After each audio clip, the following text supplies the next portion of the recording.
The Chiefs got to make one final move before camp kicks off, and we're going to talk about that.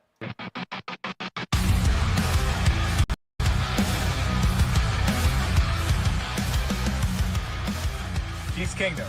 What's up, baby? Noah Gray here, tight end for your Kansas City Chiefs. You're listening to All Chiefed Up with Mike and Steve Williams.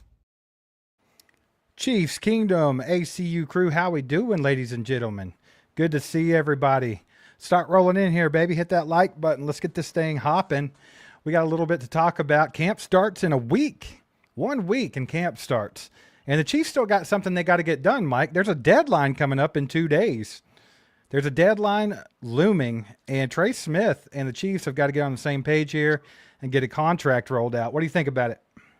Yeah, I think it's got to be done by probably 3. That's usually what they do, 3 o'clock on Tuesday. Yeah, I don't know, man. I think it's done. I think it's done, or I think they're very close to being done. I really do. I think they'll get it probably taken care of here in the next few days. If they don't, I'm kind of curious. I'm kind of curious what the holdup was. We think it's probably the guaranteed money. I would assume absolutely. So yeah. Yeah, absolutely. It's a guaranteed money, right? Like when you look at the contracts, we've already talked about that a million times, but we know that Trey Smith, a lot of people think he's going to be in like the $20 to $24 million range per year. I don't think the Chiefs want to pay him that much money at guard, and I think they're going to try to get it done for a little bit cheaper. Now, what you said, though, that's the biggest thing. It's that guaranteed money, because every player, when they sign that long contract, that first one, that's when they're getting paid, right? It's the first time they get paid as a professional athlete. To an extent, like obviously they get paid well in their rookie contracts, but not at this magnitude. So they want to make sure that it is money in the bank, right? Because you never know what can happen in football. It could be your last play at any time. A lot of things can go wrong. So you got to make some security for yourself. And that's what Trey Smith and his agent are probably trying to do. Get as much guaranteed money as possible. Mike, we thought that they might be somewhere around $60 million guaranteed out of, say, a $90 million contract over 4 years. And that's pretty high. I think they would probably want to be lower on the total amount, make that cap a little bit more, a little lower for each year to where it's not such a headache trying to sign players and add players to the team each season. So you don't want another player that you have to restructure every year, right? Yeah, that's not what they want to do. I think, man, I get a little like talking about this. Look, you get hate if you say that Trey Smith's not worth the money. And I think it's true though. Yeah. Right? I think like when you really boil it down, like you can like Trey Smith. You can think he's a great football player. He's a great human. I think he wants to be in Kansas City. I think he's good at protecting Patrick Mahomes. Do I think he's an elite guard to reset the entire guard market? No, absolutely not. He's just not there. He was outplayed by Joe Thuney last year.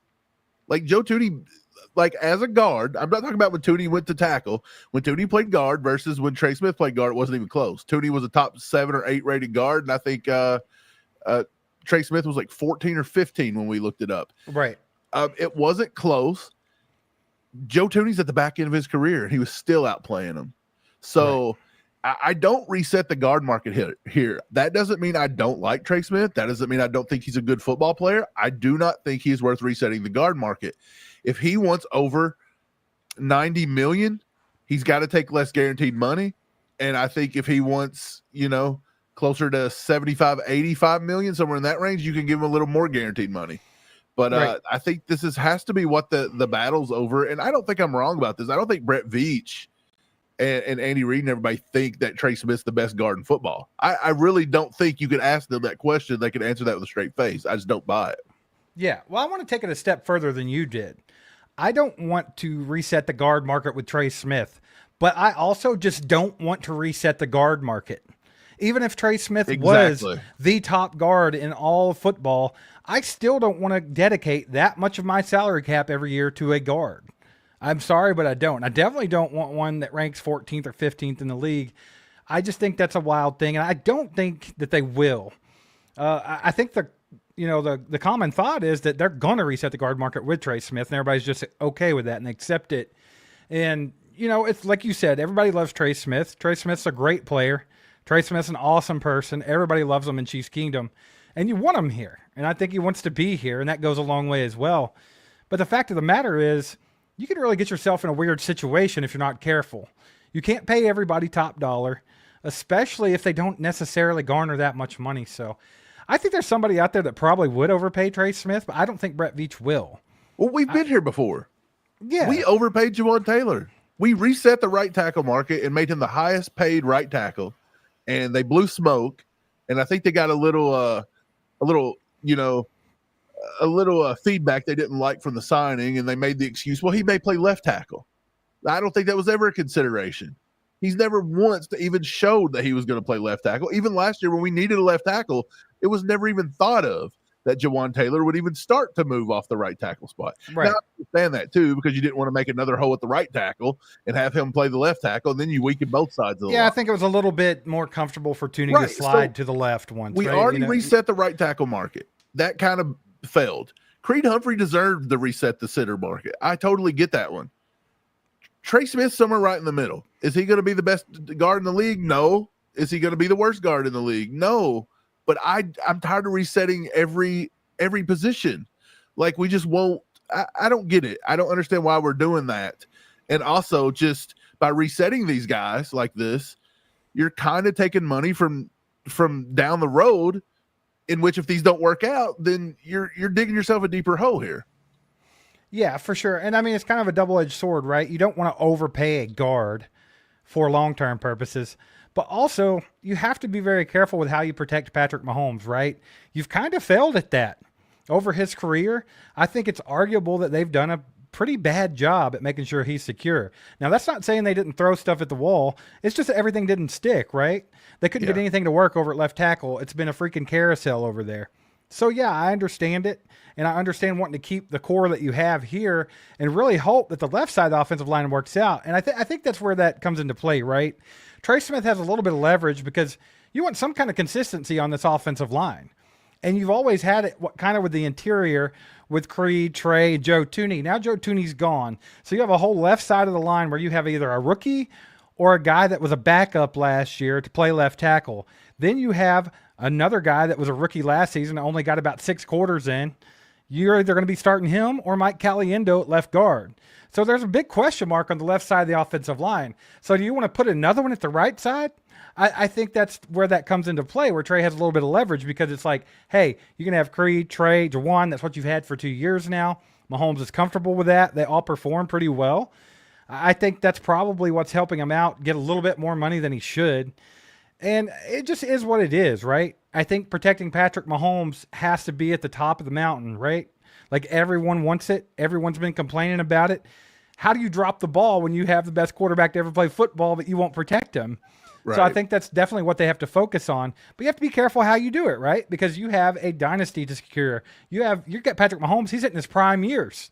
So you have a long time ahead of you, God willing, that we have Patrick Mahomes as a quarterback. I think you got to be careful how you play it. Yeah, I think the Chiefs got rid of Tooney, and he was getting a little older in the years, but I mean, he was he was probably team MVP last year for what they asked him to do.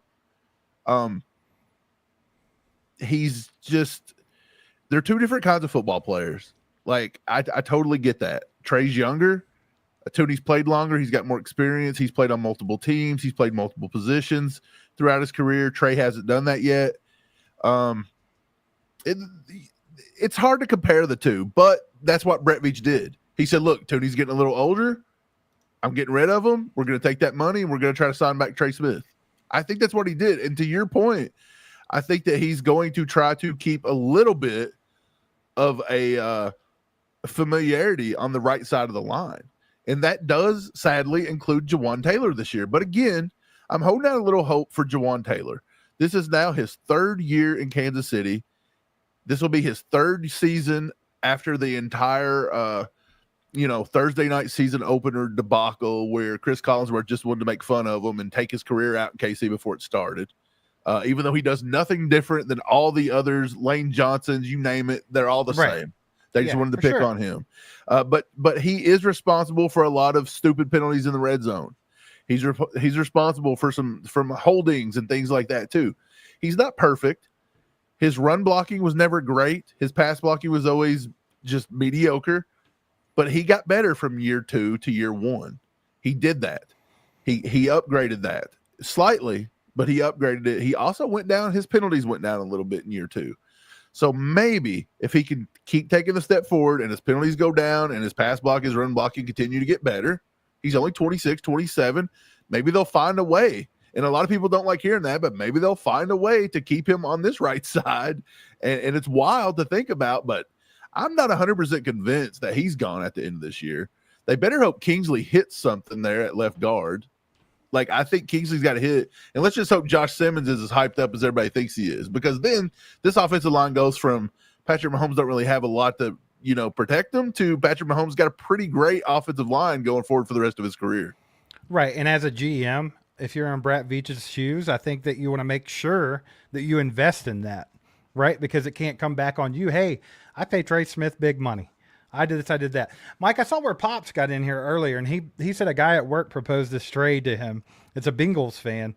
And he said, what if the Chiefs traded Trey Smith for Trey Hendrickson? What would you feel about that? I think it's kind of funny. And I know a lot of people probably find it odd because it's the Bengals, right? You instantly want to gag a little when you think about the Bengals. Right. But when you look at that, their contracts, let's say Trey Smith were to reset the market and get almost $24 million a year.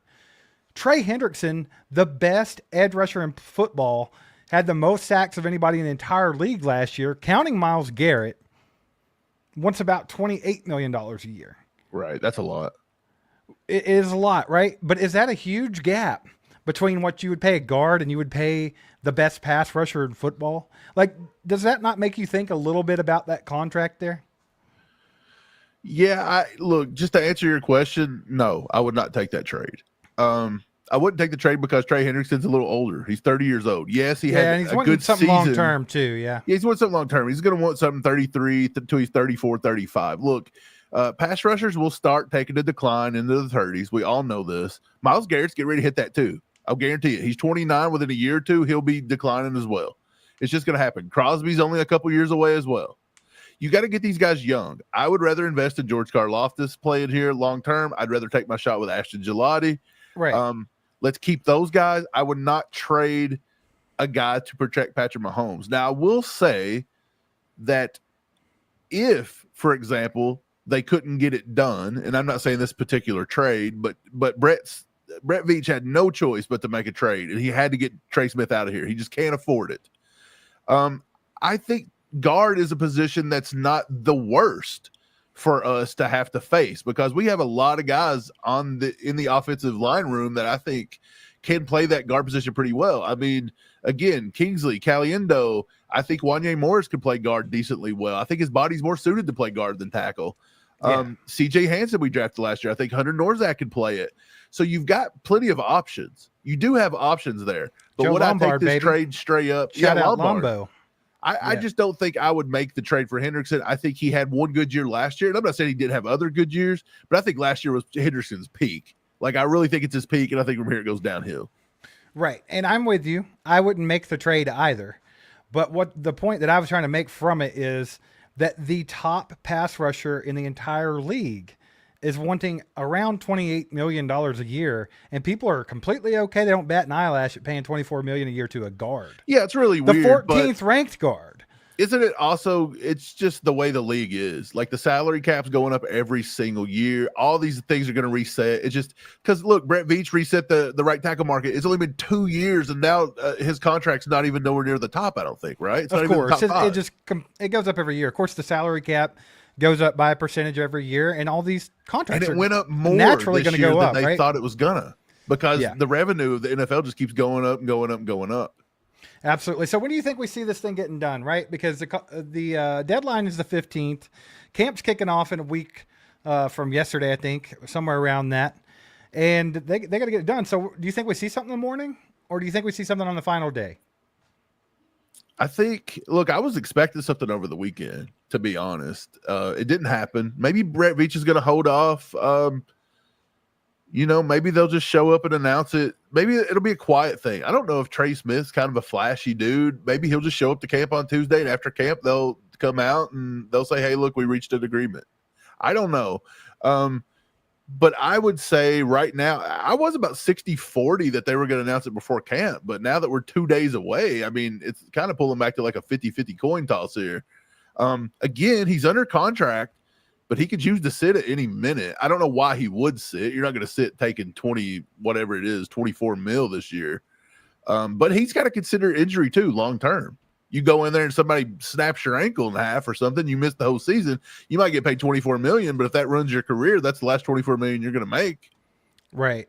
Yeah, man. It's pretty crazy. We'll see what happens, though. You guys let us know in the chat what you think is going to happen. I saw somebody said it's going to be an hour after the deadline, which is probably, that's Brett Veach style, right? Usually, like, you think every year when they do the 53-man cuts, they're the last ones that ever get reported. They're the last. Yeah, they're pretty secretive, Steve. That's what I was saying. Like, they just don't come out and like flash. Everybody else will leak it all day long, and the Chiefs will wait and wait. It'll be 2 or 3 hours after the deadline before we even find it out. Yeah, absolutely, dude. And I think that's what's going to happen here. I'm kind of with that person that said that. I can't remember who it was. But yeah, you guys let us know what you think is going to happen with that whole situation, and we'll get it moving along. We got a 10 bomb from our boy Sam. Let's freaking go. He says, I didn't realize that Chris Fuamatu-Maiafala, the fullback that played for the Steelers, is Josh Simmons' uncle. And I don't know if I said that right. I'm just going to throw that out there. Fuamatu-Maiafala. Did I get it right? Probably pretty right. I think I got it right. Yeah, but no, I didn't know the that name. Either. I didn't know that either. Was that in that video that the Chiefs released yesterday? I seen they released a nice video. Yet. Yeah, I didn't get to watch it either. I didn't have 10 minutes to just sit down and watch it. Yeah. And but that's pretty sad when I can't find 10 minutes to sit down and watch. So yeah, but I mean, that's cool, right? Like everybody wants that like football pedigree in their blood. I didn't know that he had family in the league. A lot of players do, right? I mean, even Kingsley last year, his bloodline's in the league with Penei Sewell. And I mean, it's pretty cool. So yeah, I didn't know that. Cool fact, man. Appreciate the 10, Sam. That's awesome. And that's a good segue, right? We've been talking about Trey Smith. Let's talk about the left tackle position just for a little bit. And we're going to continue to beat it in everybody's heads until camp actually kicks off. But let's just talk about that for just a second. I want everybody in the chat, everyone in the chat, we have 2 options of guys that are probably going to start at left tackle. One is Josh Simmons is healthy and ready to go and he wins it outright. Number 2 is Jalen Moore. Put a 1 or a 2. 1 for Simmons, 2 for Moore. Put it in the chat.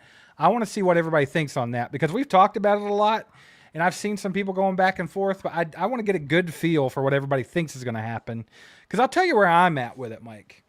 I honestly believe that even though they paid Jalen Moore $30 million for 2 years, I think if Joshua Simmons is ready and he is medically cleared to play and he feels comfortable, he will win that job. And the reason I say that is they've invested the first-round pick. If you look at his tape, the only thing holding that kid back is coming off of an injury, right? He just hasn't played football in a while. He's recovering from an injury. Because if you look at the tape, he was by far the best pass protector in the entire draft, right? Yeah. I think so.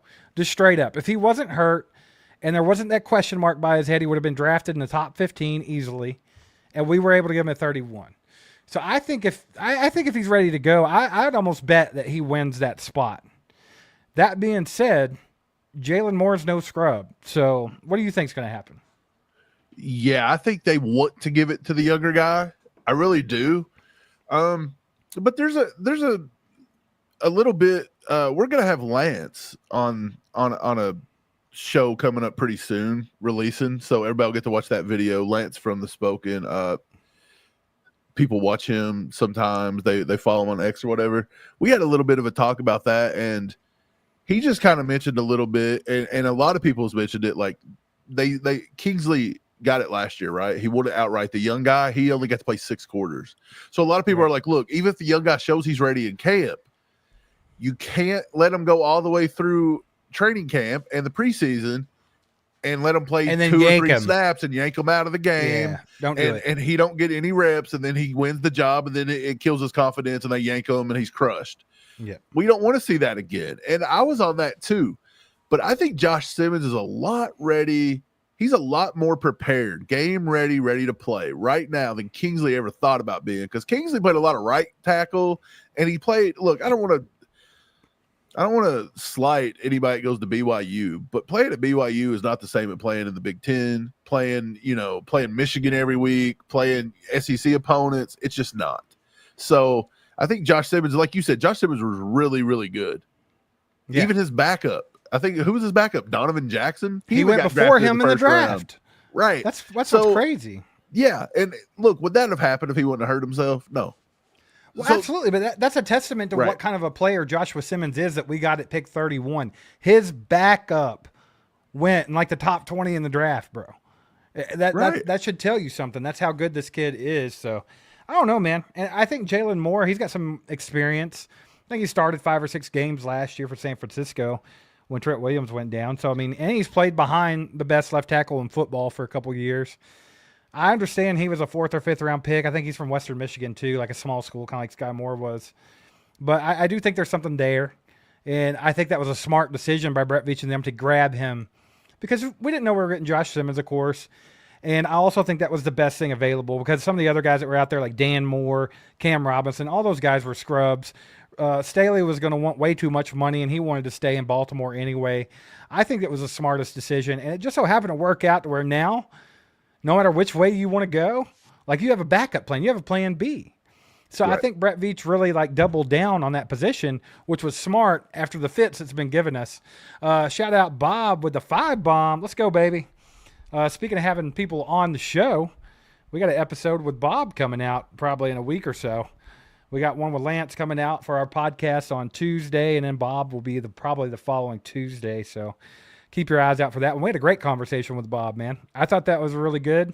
A lot of good conversation, a lot of good points that we brought up, and it's cool seeing things from other people's perspective. So shout out, Bob. Appreciate the 5. Mike, I need a coffee. I'm dragging ass today, brother. I've been going since I got up. I thought it would be a good idea to get up and start my day with a run.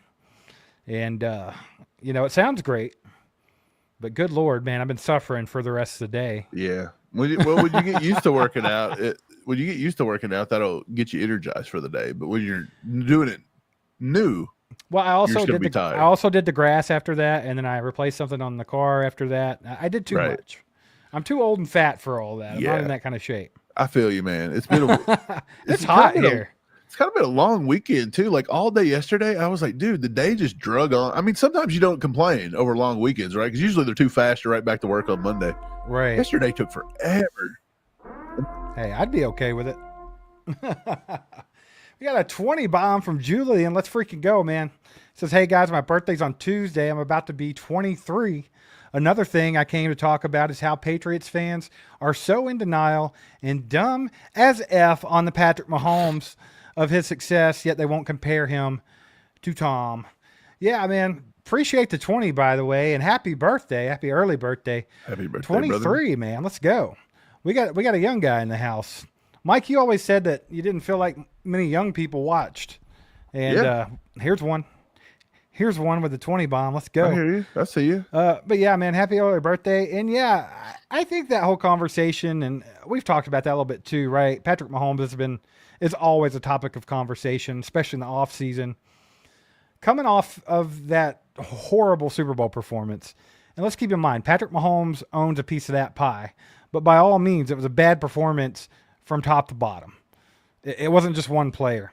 But coming off of that, it gave all the haters and all the media all the fuel they needed to attack all off season, right? And Patriots fans, they are never going to give up the Tom Brady thing. Here's the way I see it.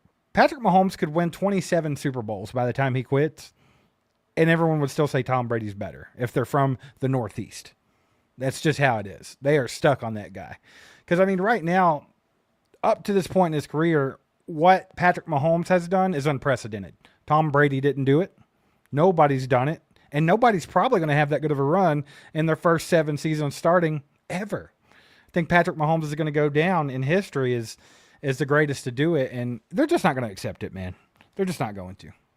Right. Well, everybody's just, with Mahomes, they don't take away what he's done. I've noticed that nobody takes away what he's done. Now, there are a lot of just sore losers out there that claim that's all he's carried, or the officials do everything. Like, that's ridiculous. Those kind of people are just, you're never going to be able to get through to those idiots. They're dumb. So the league, it's rigged when their team loses, and when it's their team in their wins, DNA, brother. It's not rigged all of a sudden anymore, right? So yeah, it's one of those things. But with Patrick Mahomes, everybody just talks about longevity. Can he continue to do it? He's got to do it for as long as Brady. Well, one, I don't know if anybody's going to play as long as Tom Brady. Tom Brady, like, ruined his marriage. This guy just refused to give up football. Like, he wasn't going to do it. Mahomes may not play that far, but if Mahomes, and everybody roots every year now is going to be, this is the downfall of the Chiefs, the downfall of Mahomes. This is where it happens. It gave them hope. The fact that they lost the Super Bowl. Right, just that one game. That should tell you something, right? They lost a Super Bowl, which means no matter how you slice it, they were the second best team in the league, and now all of a sudden they're just they're gone. So yeah, it's all about longevity. I think if Pat comes out, and look, he don't even have to go to AFC Championship games every year. He doesn't have to win Super Bowls every year. He doesn't have to go to a Super Bowl every year. Tom Brady had a 10-year gap where he didn't do nothing. Right. So could you imagine if? Can we talk about that for a second? I didn't want to cut you off, but I'm just saying, like, if before you say that, if Mahomes went this year and went a whole decade, all we would hear is how he's the biggest loser ever was, and he was a fraud and everything. And then he could go back and win the 3 or 4 that Tom did on the backside of the 10, and he'd never get the credit he deserves because he had the drought, right? But for some reason, Tom don't get that. Right. Thanks, Julian, by the way. Thanks for the 20, my man. But I want to talk about that. Do you really believe in your heart and in your bones that Patrick Mahomes will go 10 seasons without seeing a Super Bowl? I don't think that. No, that's I don't the thing. see it, but it is a possibility. I mean, the odds are stacked to get you every year. Well, Super right. Bowl's tough, It's very, very tough to get to, and I get that. But just the way that he plays football, the way he loves the game, as competitive as he is, and the God-given talent the guy has, it's just almost in his DNA to be in that championship game, right? They're going to be in the mix. Yeah, I would be surprised if he goes, 3 years without going? I would truly be surprised, and we'll have to circle around. We'll have to circle back in 10 years to see how that went. But I'll be truly shocked if Patrick Mahomes goes an entire decade as irrelevant as Brady was. And I'm not saying Brady was completely irrelevant, right? He was a 3-time Super Bowl champion. Well, he just didn't. But, I mean, there was a long gap there where you didn't even think about the Patriots getting back to the Super Bowl. And, of course, it was 2 separate little things there. I don't see that with Mahomes.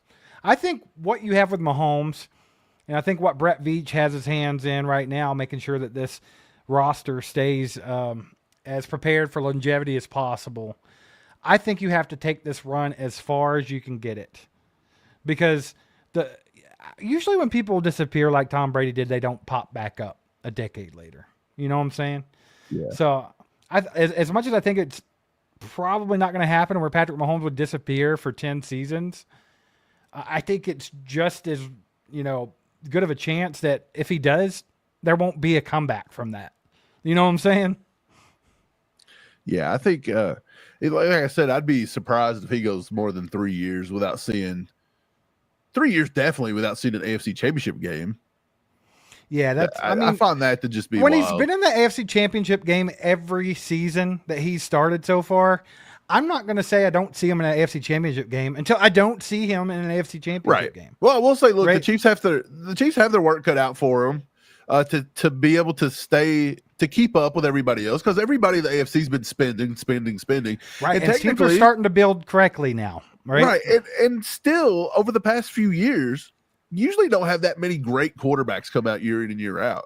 But for the past few years, the AFC's finding really good quarterbacks. It's hard to say Josh Allen's not a good quarterback. Lamar Jackson's a good quarterback. Joe Burrow. Yeah. There's good quarterbacks, and they all land in the AFC every time. Like, I think I'm surprised Jaden Daniels didn't go to the AFC. He'll probably get traded over in a week or so. Well, isn't Jaden Daniels... CJ Stroud, there's another one. I think Jaden Daniels is a testament to the NFC is like, hey, we got to get on board with this, because the NFC doesn't invest like the AFC obviously does. Having a quarterback like that and not just relying on someone like Brock Purdy that we got the last pick in the damn NFL draft, maybe we should invest a little bit more in our quarterbacks. And I think you'll start seeing that more and more in the future. So it'll probably get more competitive. Have a bit more parity throughout the league. But right now, AFC is king, and they just have been. I don't care if the Eagles won last year or not. AFC is so much better than the NFC. I didn't even mention like Justin Herbert. I know he's not won anything in good playoffs, but I mean, but he's a damn good quarterback, right? Yeah, he's a good quarterback. And the AFC West is they've actively tried to take down Mahomes since year one. Like they've not spared no expense. Well, they kind of like blew their load, right? Every year trying to take out Mahomes, and finally they realized it wasn't working, and now they've taken a step back, and they're like, we have to build this thing the right way. Right. And they're in the midst of that. So I do think it'll get more competitive. Every coach in the AFC West is going to be in the Hall of Fame in some regards. It's insane, dude. Because Harbaugh will get there because of what he did at Michigan. Dude, it's insane. Maybe not the NFL Hall of Fame, but you know what I mean. Yeah. A Hall of Fame.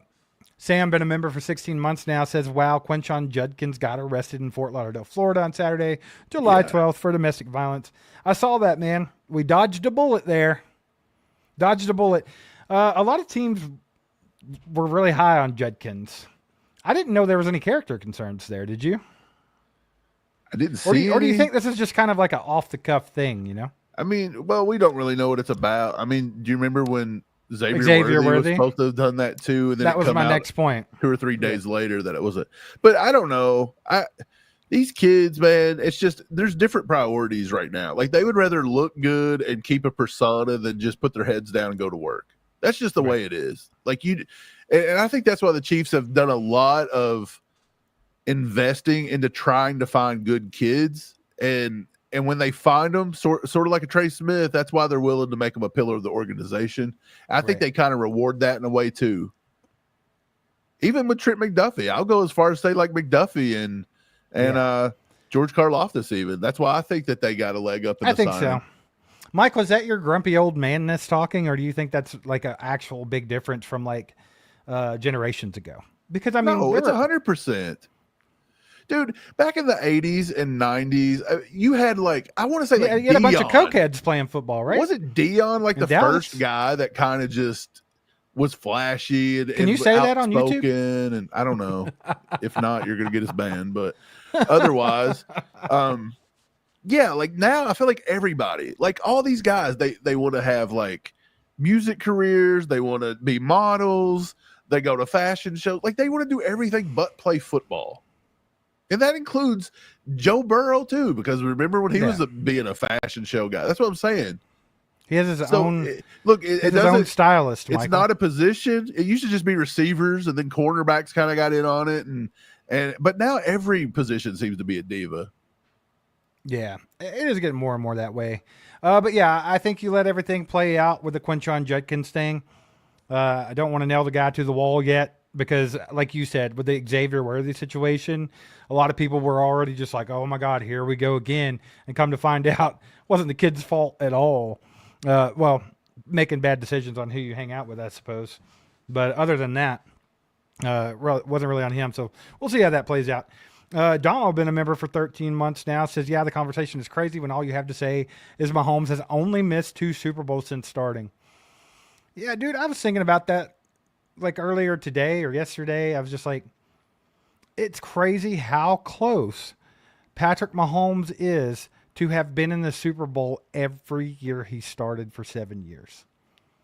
It took 15 bad calls at the end of a game against the Patriots and an epic meltdown in the second half against the Bengals.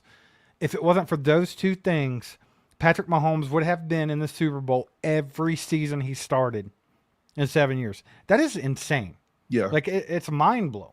Well, we always say that, too. We're like, the Patriots thing. Like, come on. If you want to say the Chiefs get calls, like that game, come on. That game was one of the worst, dude. That was ridiculous. I understand things go this way, they go that way. So I'm not one of those people that's like, oh, it was totally rigged. They got together and they were like, hey, Tom Brady's got to go to the Super Bowl. I don't think it went that far. No. But I think there were some critically missed calls. I think they were missed calls. And again, I think Tom Brady always gets the benefit of the doubt. Like he was in that Tom Brady gets the benefit of the doubt era. Like the Michael Jordan thing in the 90s, right? Yeah. And so we talk about how, like, D4 or whatever. But if you go back and look at the Bengals game, when Mahomes melted down, the Bengals played a pretty flawless game. I don't think they could have asked for a better game. They played a flawless second half. The first half they were getting their ass beat. That's what I'm saying. Like, the other teams had a big hand in it. Like, I just don't think Patrick Mahomes, took a dive, and that was why. It was the other teams actually played very well too, but we always get everybody's best shot. It just, that comes with the territory. It's part of it, baby. I was watching today, they were showing the AFC game last year in the playoffs where we played the Bills. And do you remember, it had already started throughout the season that the Chiefs get all the calls. And then it started taking its way into games to where the announcers would try to call and be like, this was a bad call. This was a bad call. And then they'd bring in Gene Steratore. Like that. I've never seen anything like that. They'd bring in ex-officials and Gene Steratore on every single call. And every time they would look for a reason to say, but I don't think that a lot of it, like there was a sequence there that I watched. I literally turned the game on for like a minute, just flipped it back off because it just brings up whatever. I get tired of defending the Chiefs all the time. It's like, dude, I don't work for the freaking PR team. Like, I get tired of defending it. It's all the time. Every dude want to be ex-radio host, every podcaster, everybody under the sun, to get clicks, it's to dog Patrick Mahomes because Chiefs fans will come at you, right, and give you that. It's like I'm kind of over it. I'm in the thing of just letting the guys play, and we're at the end of the year we'll have another Super Bowl run, and they'll whine.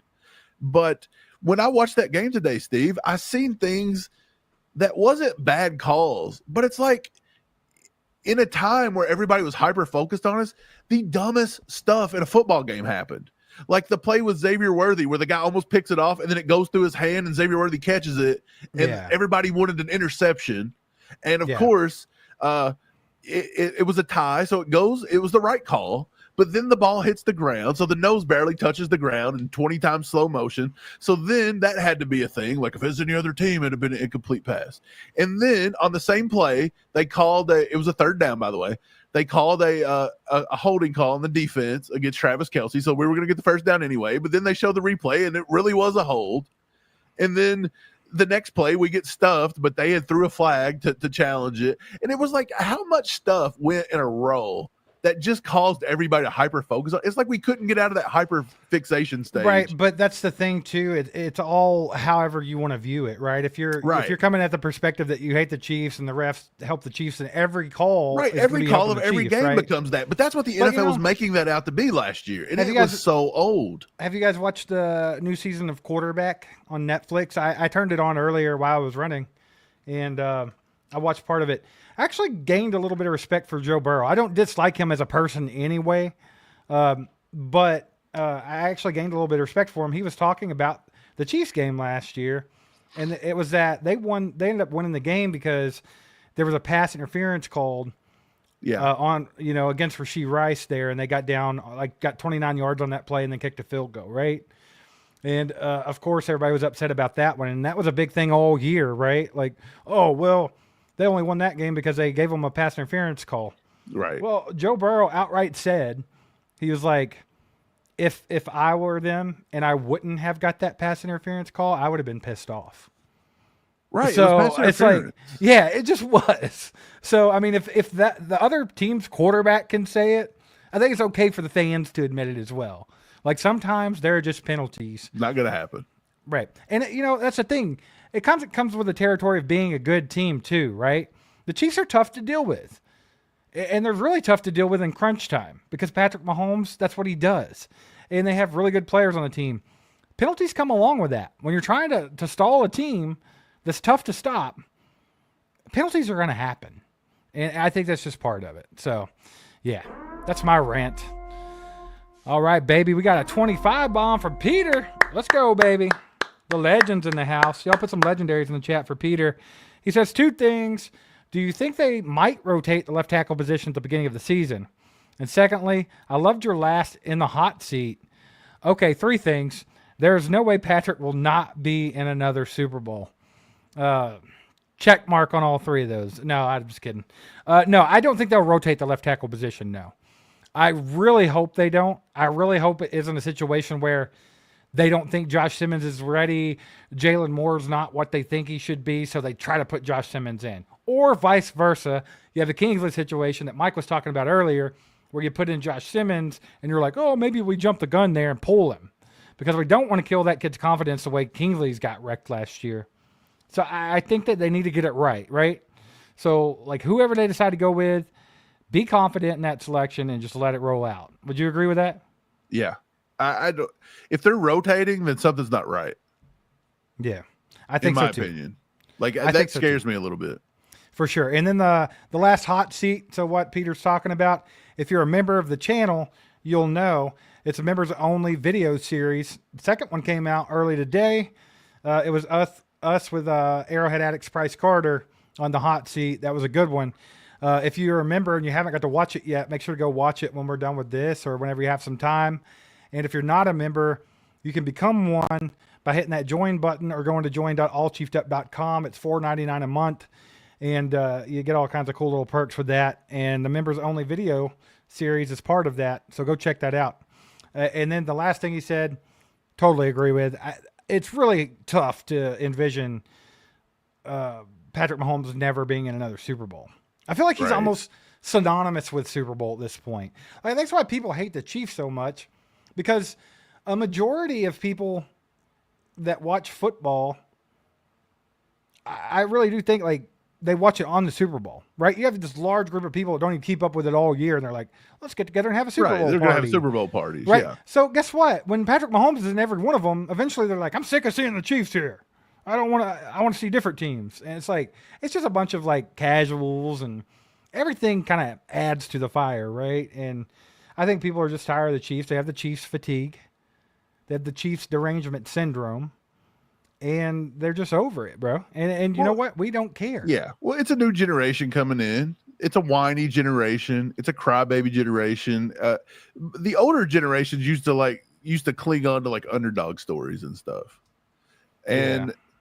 And these kids these days, like, you can't tell them anything, because for them, they don't know that the Chiefs, like, they haven't been watching football long enough to understand that the Chiefs were literally a cursed franchise for 50 years. They have no idea. They think that because Patrick Mahomes has had success for 7 years or whatever, 7 or 8, whatever, that the Chiefs have just always been good and always been favored, and we always get the calls and this and this and this and this. And it's like, grow up. Like, we suck. Okay. We were absolutely horrible. Let us have this. We've suffered our entire lives. Let us have it. I'm with it, man. I can't feel bad for anybody that's tired of it. I just can't. Appreciate the 25, Peter. You're a legend, my man. James Winters became a YouTube member. Let's freaking go, man. Welcome to the crew. Appreciate you, brother. Appreciate you. Hope you enjoy the members only videos and all that good stuff. And then our Pops is in the house, baby. Got that trainer rolling. Let's get it going, baby. Let's go. He's got 5 gifted memberships. If you got one of those, make sure to thank the old man in the chat. And also, you can now watch some of that stuff too. So get on it. If you're not a member, you should be. So join.allchieftsup.com if you weren't lucky enough to get a free one from the old man here. Shout out everybody for the donos and stuff. You guys are freaking awesome. Let's see. We got another one. Peter Ortiz right behind with another train, baby. Let's go. Let's go. That's 10 of you. Peter, you're a legend, brother. Make sure you guys have the gifted turned on in the chat. Yeah, you definitely want to make sure that you're eligible to receive gifted memberships. Gifts. Remember, we had that big thing last year where everybody's like, we don't know how to accept gifts. Hopefully, people's figured it out. Has YouTube made it any easier yet? Probably. Why wouldn't YouTube just have it default that you get stuff for free? Right. Like is that not the most YouTube thing you've ever heard in your life? You always making it tough for everything. Got to make everything like, who difficult. don't want nothing for free? We don't want this. Mike Brenda said, keep that trainer rolling, baby. Let's go. She got 5 gifted as well. Let's go, dude, baby. We're on a keep it going, guys. Let's get as much ACU crew as we can get. We're on a wild train here, baby. We're on the crazy train. This is for Ozzy. How did you miss your opportunity to say crazy train there? I didn't want to do it. I didn't want to do it. Mike, out of respect, you talked about Ozzy in the last episode. Out of respect for Ozzy, you tried to stay away from it, right? Yeah. Let him retire in peace. You don't have to keep bringing it up. Appreciate you guys, though. You guys are awesome. Y'all put some legendaries in the chat for Pops, Peter, and Brenda for all the gifted memberships. That's freaking awesome.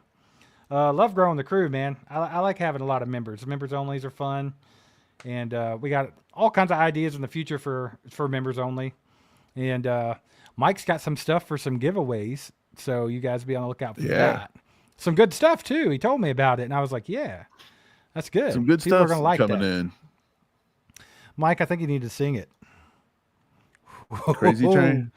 I'm a little tired today. The voice is tired.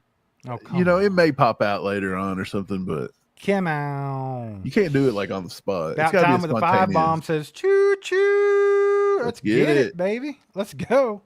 Yeah, everybody's getting it right now. Appreciate you guys. Man, it's camp's in a week. That's amazing, dude. I'm so next ready weekend for camp. At this time, we're gonna be ready. First practice Tuesday. So not this Tuesday, insane, but next. bro. I mean, we're so close.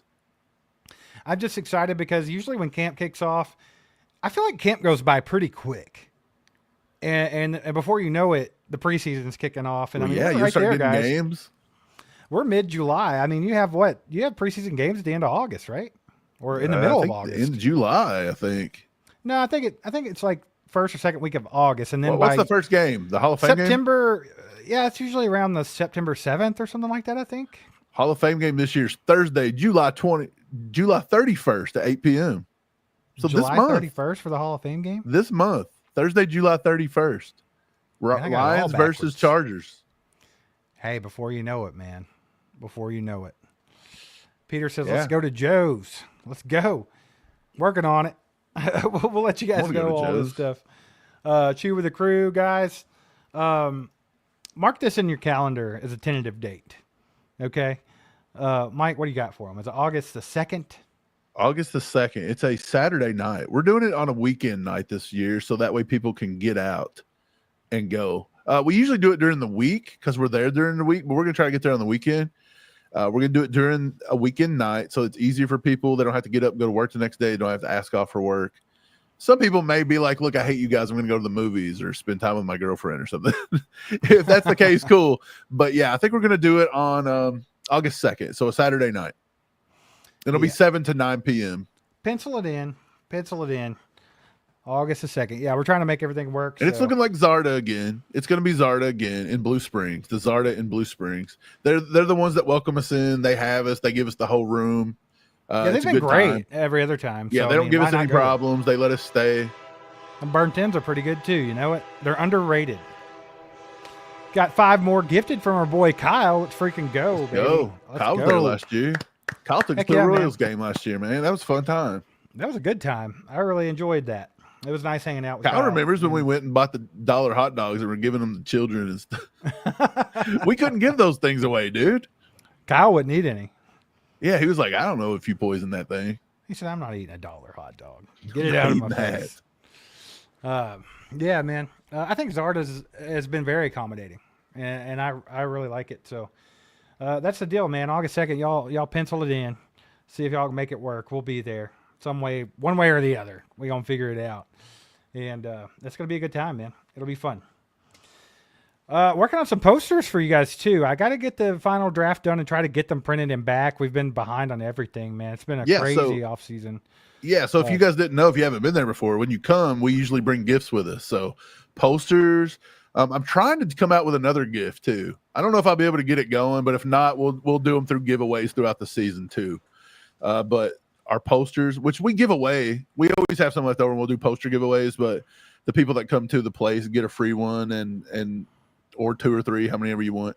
And yeah, man. Yeah, they'll get the first ones to get it. So look forward to seeing everybody. It's always a fun time. Steve, you know who had come last year? And I've not seen the guy since. He popped in a few times, but I haven't seen him in a while, and I was a little worried. Remember Joe? He come in. Yeah, he come in, talked to us for a little bit. He left. He didn't want to stay very long, which is fine. You can just pop in and say hey. But yeah, I haven't seen Joe in a while, man. I'm sure he's out there. He's probably taking the off season off, you know? Probably. It was a tough one. It was a tough way to end last year, you know? People are in hiding. Mike, was it 7 to 9? Come by. Was it he 7 may bring to 9 p.m.? Yeah. K-Wayne may bring his semi truck. I think he got a new semi, baby. He's going to bring the new rig out for everybody to look at. Yeah, I put it in the chat and a comment. That way you guys can kind of save that if you want to. August 2nd, 7 to 9 p.m. at Zarda in Blue Spring. Let's see. Yeah, that's 7 to 9 your guys' time. That's Central Standard Time. Yeah, put some legendaries in the chat for Kyle, by the way, with the 5 gifted. You guys are going crazy today. Let's go. And then, Witchy says she's seen Joe around a few times. Okay, sweet. Good deal. He's around, Mike. We can't catch all the comments. Yeah, man, it's so sometimes tough, man. We just miss people. Sometimes the comments just go wild, and it's tough. Yeah, KC Lion Squad with a 10 bomb says that's like when James Bradbury admitted to holding Juju during the Super Bowl versus the 49ers. Anti-Chiefs fans didn't care that he admitted the penalty 100%. and still gave us help. Because it's not about if it was a penalty or not. It's about that they shouldn't have called it because it's the Chiefs and it's late in the game. Right. So don't call it if it's late in the game.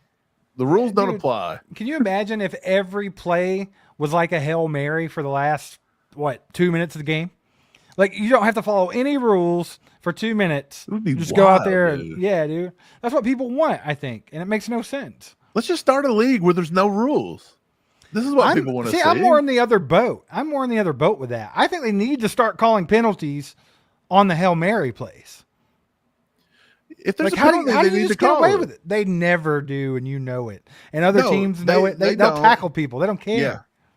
I mean, Because we've been on the receiving end of that before. Wasn't it one Hail Mary we threw or something? They tackled Kelsey in the end zone or something? It was something wild. Yeah. Dude, everybody's dealt with What that. about the play? That's something they need to fix. Since we're bringing up plays, what about the play where everybody cried versus Green Bay that they hit Mahomes out of bounds, which he was running out of bounds? And it may not have been a great absolutely call, tackled MVS. But then MVS gets totally tackled, and nobody thought anything about that one. That was completely fine. You even showed it to them in slow motion. They were like, nope, it's completely fine. What are you talking about? Insane, Dude, it was at that moment that you know that it's not about the call being right or wrong. At that it's moment. about the Chiefs. We knew.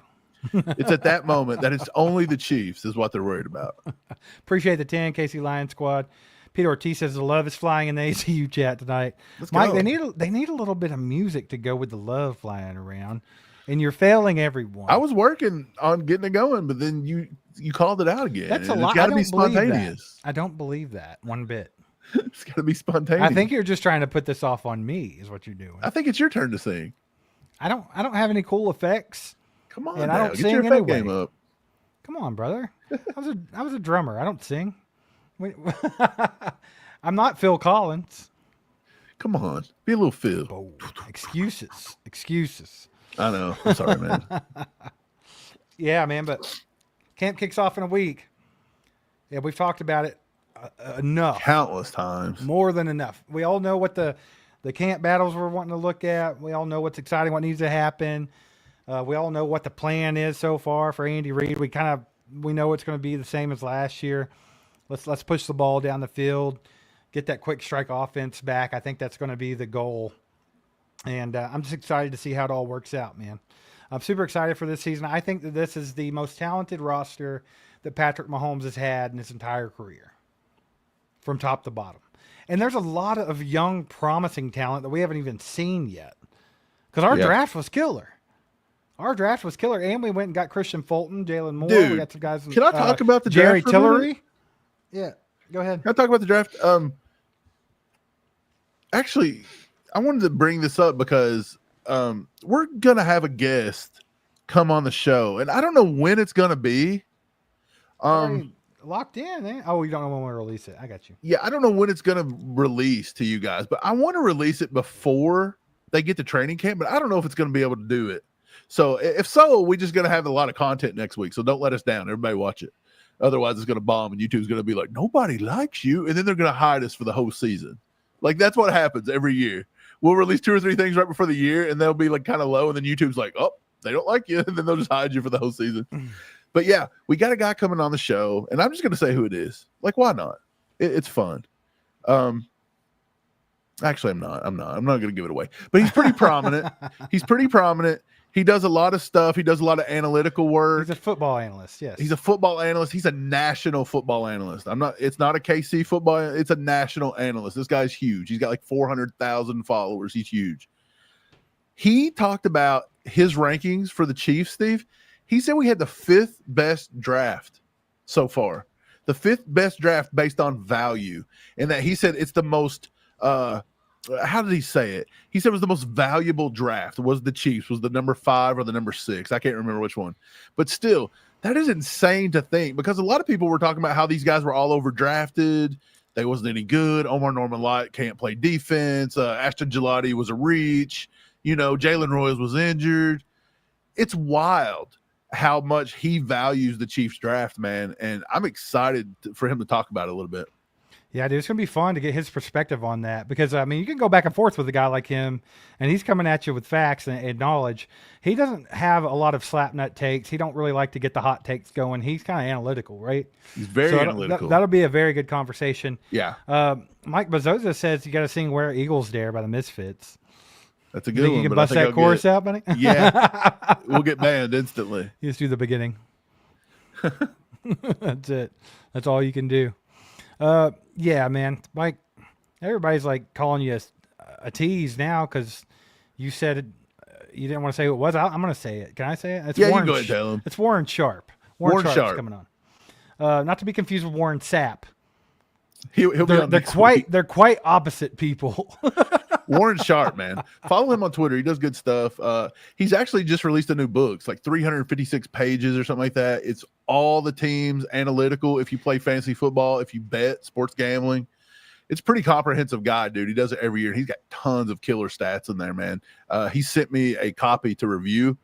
Dude, I've been loving it. There's so much stuff in there that you don't even think about. Like he's like breaking down in like charts and stuff. It's awesome, dude. I'd like to read it too. How about it? It's in our email. Go read it. Oh, is it? The book is? Yeah, it's PDF. He sent me a PDF. Oh, okay. Yeah, okay. Why didn't you let a brother know what's happening? So you got to stay on it, man. You got to stay on it. Can't even remind somebody. I see how it is. Now, it'll be fun. That'll be a good conversation. And like I said earlier, we have the podcast Tuesday is going to have Lance from The Spoken. Podcast the week after that, it's going to have Bob from Buck and Bob. And we're trying to squeeze in a couple more guest appearances before camp really kicks in, which obviously that's going to be tough. It's just this week. Yeah, it's going to be tough. We might actually double up the videos this week so we can try to get it. Yeah, we may actually throw out the Bob episode this week, maybe. We'll see what we can do, man. We'll have two. A lot of editing hours there, but we'll get it. Right. We'll get it. Peter Ortiz said that he's read him for betting before. Yeah. Warren Sharp. Yeah. He's pretty cool. He was actually... Warren Sharp was just on a Cincinnati Bengals podcast the other day. Man, with I don't know if you guys are familiar with Zim Houday. I hate it. This dude is like an idiot. He is a straight. I mean, I don't want to say he's an idiot, but he's an idiot when it comes to football. Okay, we don't know him personally. He might be a good guy, right? Warren Sharp ate his lunch on his own podcast. The dude was crying on his own podcast. If Warren Sharp makes me cry on this podcast, dude, I will cry. Well, you don't have to because you're a Chiefs fan, right? There's not really much bad he could say. I'm not going to give him a bunch of slap nut takeries. You know what I mean? If you want to die on the hill that the Bengals are the best team in football, then that's on you. Yeah, that's on you, man. You will suffer from that one, but you don't have to worry about that, Mike, because you're a Chiefs fan. That's right.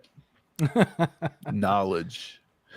Man, hey, appreciate you guys being here, by the way. You guys that have been donating and gifting memberships, you guys are freaking awesome. Thank you so much for that. If you guys have not hit the like button yet, please do that. It takes 2 seconds. It'll help us out. Also, if you're not subscribed to the channel, go ahead and do that. We'll be doing Chiefs content all season long, and it's getting ready to kick off with camp, man. It's going to be fun. So get on board, dude. It's going to be a good run for a 4th straight Super Bowl appearance. So that's pretty cool. You can join. You can be a member of the channel. You guys saw that earlier. We got some members only videos. We do some live streams, stuff like that. Get some emojis and some other stuff we got in the works. So do it to it. Dude, we're at 120 likes. Let's see if we can get that to like 140 at least. Let's go 150. 140, 150 likes. Hit the like button if you haven't already. And while you're doing that, we may have some fun at the Chew of the Crew. I think we're going to bring Pops with us. I think Pops is going to come. He said he may meet you guys. Let's take Pops. So you guys can meet Pops. If you guys don't show up for Pops, I don't know what. Yeah, you guys show up for Pops more than us. Anyway, like he's a character. He's just a character, bro. The old man. Yeah, he's a character. So, anyways, Pop's going to be there. I think Lance from The Spoken's going to show up. Maybe Trevor too. I think they came the first year with Haley. Haley's in New York now, so she can't come. Miss Big Shot Haley over in New York, over in the big city of New York. Fancy Pants. I saw her doing something for the MLB network. Oh, Fancy Pants McGee was over on the MLB network. And then you got Nate Taylor took an ESPN job. Yeah, they got a lot of fancy pants in our niche, you know. And then what is going on? Speaking of freaking Cole came last year. Maybe we can get him back out. I doubt it. He did come last year for a few minutes. Yeah. Well, actually, he stayed for more than a few minutes. He was there for about 3 hours. He was there the whole time. He even stayed late with us. Yeah, and, Cole stayed we were late. hanging out with Brian Parrott and Kay Wayne in the parking lot for a long time. Yeah. So, yeah, you never know who's going to show up. I don't know if Cole come this year. But, I mean, I don't want to say that and then him not show. But it's possible. But, yeah, I think Lance is going to come. Trevor from the Spoken. Anybody that wants to come, we'll have them. Man. Yeah, it's always a good time. It's just good to get everybody together and hang out, right? Heck yeah. Get to know each other and all that good stuff. We got our freaking 20 bomb from Peter, baby. Peter showing out today. Let's go, Peter. Let's Appreciate go. you, brother. So YouTube's supposed to have this new feature, and I don't really know if I have to trigger that or if it's just going to do it itself. Oh, the feature's going to be sick, though. But I've actually seen it on other channels being used already. I think they were just lucky enough to get a beta version. A beta version, but yeah. It's going to have where top donos and top commenters and stuff like that, you get XP. So you get experience points for everything that you do. Sick, dude. And it has a top 3 fans on It's like you're each playing a live video stream. game. Right. So it's really cool, man. And I thought it was neat. And hopefully, yeah, and I think the way it's set up too is you don't always have to donate or anything. I think just by commenting in the chat and just reacting to people and stuff, you go up the board. You get so much XP for certain things, right? So it's kind of cool. It's like a fun little game, but I think it's fun, dude. Yeah. Yeah, I think it's pretty cool. Yuck FoodTube says it's a top 3 chat engagement. But yeah, you get different XP for different things. You know what me and Steve are going to do. If you guys have been part of ACU long enough, you already know during the season when we do games and stuff, if you're number 1 on that board, you're getting a free prize at the end of every freaking live stream probably. Something. That's probably what we're going to do. So, I mean, how cool is that? So, yeah, man, I'm looking forward to it. Kevin Capel says, I clicked the wrong thing. I'm sorry. Kevin Capel says, Steve, make sure you get Skyy's autograph this year. It may be your last chance. You think he'll be there very long? They're going to ship him out before camp starts. A week before. It's a week before. We're right at it. So what if tomorrow ship him out on? It was Skyy Moore cut. What if would you guys look? Let me know in the chat. Would you guys rather see Trey News get signed tomorrow or Skyy Moore gets cut tomorrow? News? Trey Smith gets signed tomorrow or Skyy Moore gets cut tomorrow? Which one would you guys like the most? Well, I think that's obvious, right? They want Skyy out of here. Either way, it's obvious. Everybody wants Trey Smith here. So that was a double whammy. Well, I'm just saying, Trey Smith gets signed long term or Skyy gets cut. The news is going to drop tomorrow. Oh, you can only have one of the two. You can only have one. Which one would you rather see tomorrow morning when you wake up? Everybody's saying Trey signed. Okay. So I think they're sacrificing. I thought there was going to be a lot of Skyy Moore hate. I think people just kind of know Skyy Moore just may not make the team anyway. So you don't have to go. Hey, man.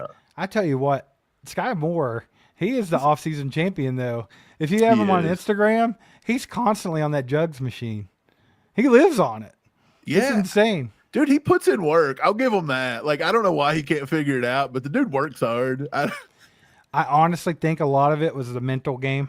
It probably is, but at this point, I don't think he's ever going to recover. It was those punt returns, brother. It was those punt returns, I'm telling you. Dave Toe, bro. Yep. Sammy Lee with the 5 bomb says, hey, are you guys brothers? I've been a Chiefs fan since 1990. Yeah. Absolutely, Sammy. We are brothers, if you can't tell by our handsome, good looks, both of us. But, 1990. So I was born in 85. I probably wasn't an actual Chiefs fan. I couldn't say I really kept up with it until, teenage years probably. So it was quite a bit after you. But I did. But I do remember because of how, big of a Chiefs fan Pops was.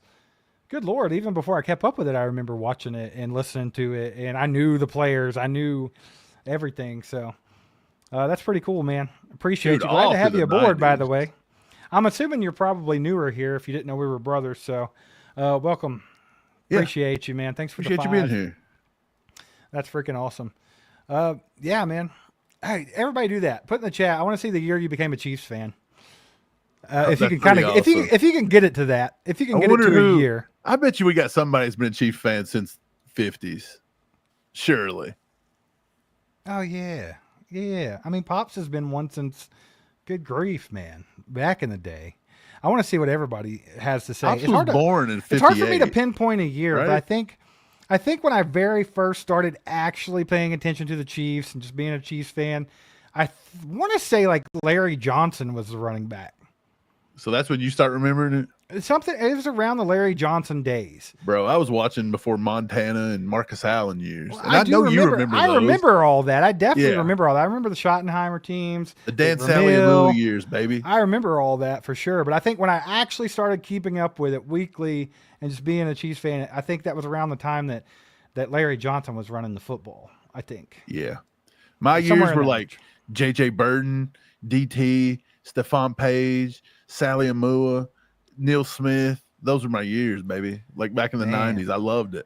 Man, we got some hardcore fans in here, brother. Start looking at that chat, and you're going to see how long these people have been Pop said fans. 66, but somebody, I thought somebody was, oh, no, it was Witchy said 69. That's pretty old. So I'm not calling you old Witchy. I'm just saying.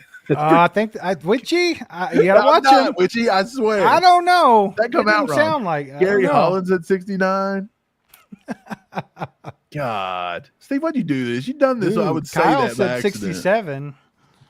Yeah, dude. Dale Carter, Barry Word. Those were the years. Mark McMillan, Christian Okoye was the beast. The Nigerian 70s. Nightmare. Yeah, man. That's. Do you remember cool. like when the Chiefs they had like Greg Hill, Kimball Anders? Like we always ran fullbacks as running backs. Like that was always a thing we liked to do, wasn't it? Yeah. They did. That's what we did, baby. I hit the wrong thing. Let's go here. Ooh. Thought the train was rolling. I tricked everybody. They thought they were going to get a free membership. Oh. Really, it's just a 20 bomb from Barry. Let's go. Let's go. He says we always talk about keys to victory, but aside from injuries, what do you think could derail the season? Love all the new content. Can't wait to see the complete offense on the field. Appreciate the 20 bomb, Perry. Very generous. That's freaking awesome. Thanks for all your support. Let's see what could derail the season, and that's scary. I don't want to think about it, Perry. I'll tell you what could derail the season. If the left side of the offensive line does not work out. That was a simple one. If that left tackle position can't get it together, and especially left guard too. Yeah, if just so happens that neither left tackle really wants to work out, and then Kingsley isn't very suited for the guard position, that could get a little sketch, I think. Okay, I'll give you some minor ones. I think if the Chiefs don't figure out a way to get the running back more involved in the passing game, like Jerick McKinnon, I think that hurts the offense. Yeah, agreed. I'm huge on that one. Yeah, I think if the Chiefs, I think if FAU doesn't develop and Omenihu doesn't have a big year this year, then our pass rush might not look as good because we don't have Turk Wharton, right? So a lot's riding on Omar Norman lot too. I think in general, our defensive to stop the run game might just be rough anyway. Like we don't have the best run defending line right now. Like it's not top tier. Mike Pinnell's getting a little older. That was a knock on Omar Norman lot. Could he do that? He didn't do it a lot at Tennessee. So that may be just something in general. Like there's a lot of teams that would run on us a little bit. Well, even with Nick Bolton back there, there'd be weeks. I kind of think the way Spag's defenses work, it's kind of always been not crazy good at stopping the run. There have been some good years. They kind of bend, don't break with that, don't they? Yeah, they're kind of be good enough at run defense, kind of defense. You know what I'm saying? But I'm with you, dude. I think that's a big key to get the running back involved in the passing game. I think they have to get some more quick passes, some more screen passes. Mahomes just has to get the ball into the hands of his playmakers, right? Let them work. Let them do what they get paid to do. And he's also got to take some more shots. So I guess if you want to, you can kind of throw this into the mix, Perry. If Patrick Mahomes can't keep it together mentally and gets in that shell that he likes to get in, that could be one too, right? Like I think he's got to get out of that and play freely. I think he's don't just stop got there. If the play calling can't get it together better this year, if it's Andy or Nagy or whoever else, Joe Blameyer, he's got to get the better game plans going. Quit being scared that Mahomes is your quarterback and be like, dude, I'm driving a Ferrari. Let's go crazy. Let's go fast. Like, what's he doing? So there's a lot of little things. I think the Chiefs just kind of – you think the Chiefs, like as a team, just kind of got a little fatigued last year? Man, it's been a lot, right? And I mean, we played a lot of games, man. That's part of what's so impressive about what they've been able to do. That's what was impressive with Tom Brady and the Patriots, right? Like, it's just a lot. And to maintain that level – it's draining on guys, right? It has to be mentally, physically, all of the above. I mean, think of the roller coaster the fans have been on. Just as a fan, you kind of just lay back, take a deep breath sometimes. It's like, dude, it's been a ride. And they're in the midst of it. They're doing all the traveling. They're the ones doing all the workouts, all the practicing, all the meetings, all the games, like all the media.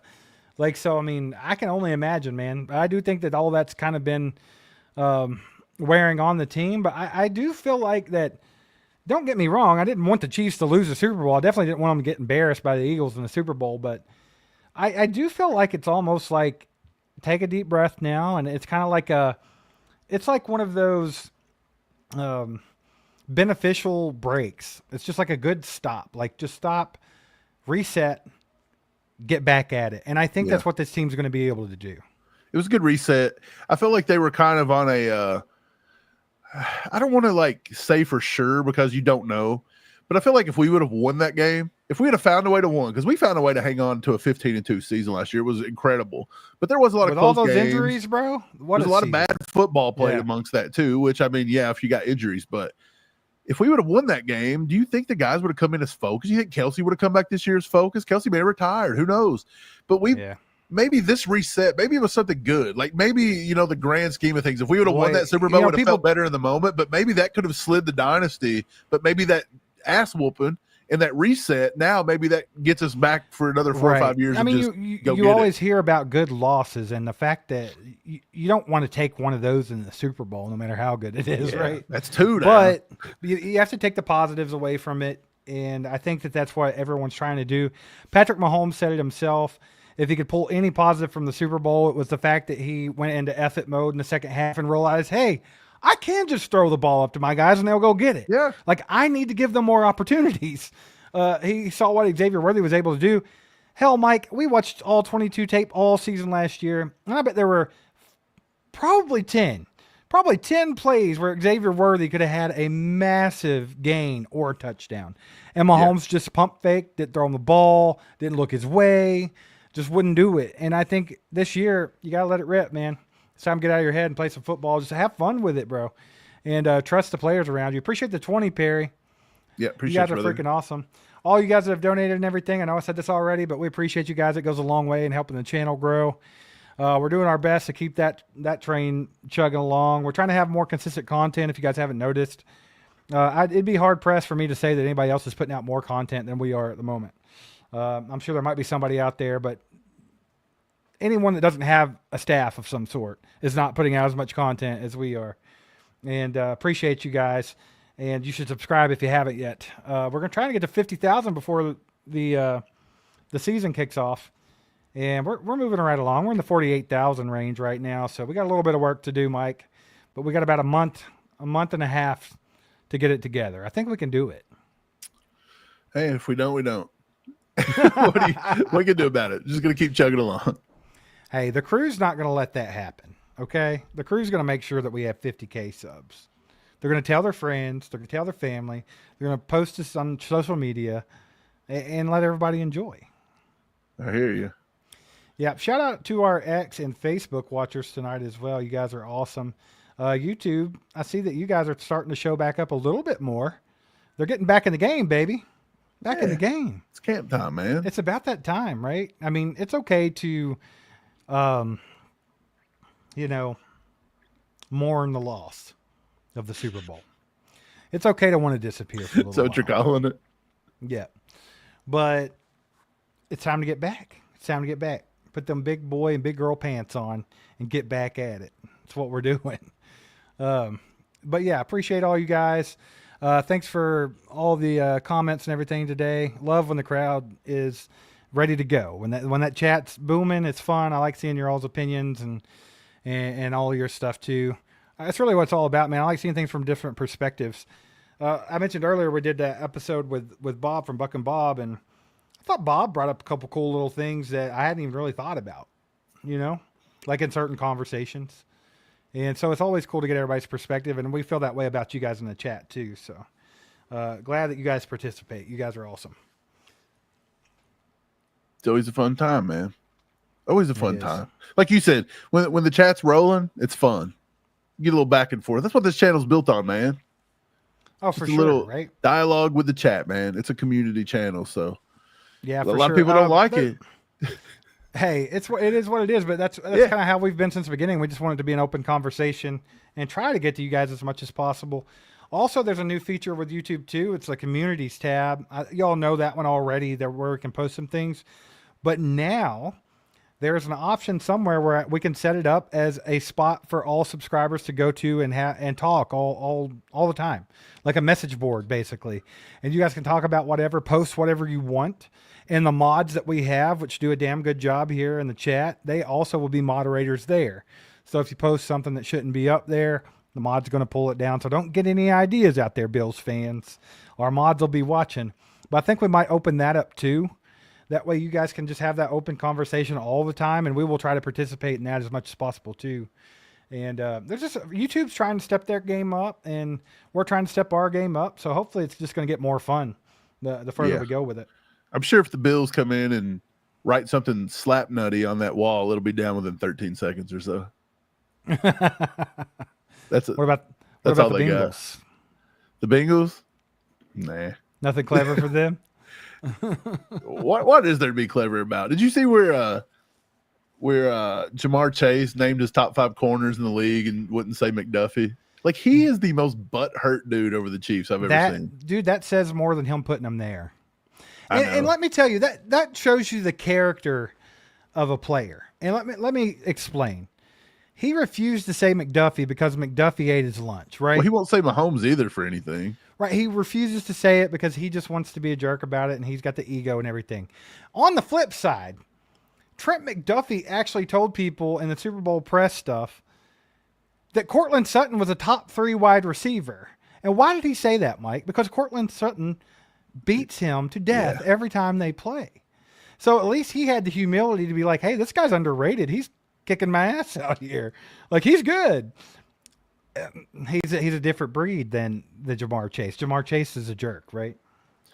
Yeah, there's nothing likable about Jamar Chase. I don't even think his own family likes him. I know his face ain't likable. We're still gonna send those binkies up to Cincinnati, see what's up. Let's see if we can get their new stadium. They're gonna build a new stadium, right? Didn't they just approve something? No. They just signed a lease on it. They're gonna be at Paycor. Do you think Paycor's going to lose? Let's buy the rights to Paycor, but let's not do it with our own money. Let's see if we can pressure like Gerber to buy it, dude. Wouldn't that be hilarious? Who makes the binkies though? Is it Gerber? I don't know. Well, Gerber makes binkies. Look, Gerber Stadium with a bunch of crybabies. Just every time they miss on 4th down, it's just like, wah, wah. It'd be hilarious, dude. Welcome. There's just nothing better than trolling on the Bengals. Like, they think they're so relevant. It cracks me funny. up. Hey, if you're a Bengals fan, it's all love, man. I think it's fun getting mixed up with other people too, like other fans. It's nice seeing their perspectives. We're all good for some ribbing, some friendly back and forth, man. It's all fun. Nicky, that would be epic. Look, for one, your helicopter would get shot down because they wouldn't clear the airspace. But look, if you ever just thought you could do it, go for it. Like, that'd be hilarious. Wonder if somebody could get in. Bengals is kind of close to Binkies. Maybe we could just make a shirt that says Binkies and put it in like their colors. You know, like the tiger logo or the font. Yeah, that'd be hilarious. Yeah. Well, we started doing this. If you haven't noticed yet, we started doing these Saturday videos. It's called Behind Enemy Lines, and we're doing a lot of news from around the league in that. And not necessarily around the whole league, but just like teams that are immediate to the Chiefs, right? Teams that are relevant to the Chiefs, which are the AFC West and then the top guys in the AFC, right? And I think we threw the Eagles in there just for the fact that they just beat us in the Super Bowl. But we're starting to get more people that watch the channel that are fans of other teams. And I'm good with that. I think it's great to get to talk to other football fans. But yeah, man, hopefully they all have thick skin because we got a crew here. They'll let them have it. Let them have it. But, you know, it's fun. Like I said, it's fun to go back and forth. So as long as you're respectful, nobody cares, right? Sure. Yeah. Don't be a Jamar Brian Chase. Parrott's not going to block you in the chat if you're being respectful. He might. Got to watch him. Get that trigger finger. He'd be blocking everybody. He's a block. That's awesome. Well, once again, appreciate you guys being here tonight. Be on the lookout for our podcast releasing on Tuesday. It'll feature Lance of the Spoken, And then we'll have our usual routine after that with videos. May have more stuff this week, to be honest. Yeah, for sure. But keep an eye out for that Trey Smith contract. It could be coming sooner than later. Might wake up to it tomorrow. Let's hope. You never know. Do us a favor, hit that like button on the way out if you haven't already. Shout out to everybody that donated and gave away memberships. You guys are legends. We'll see you next time.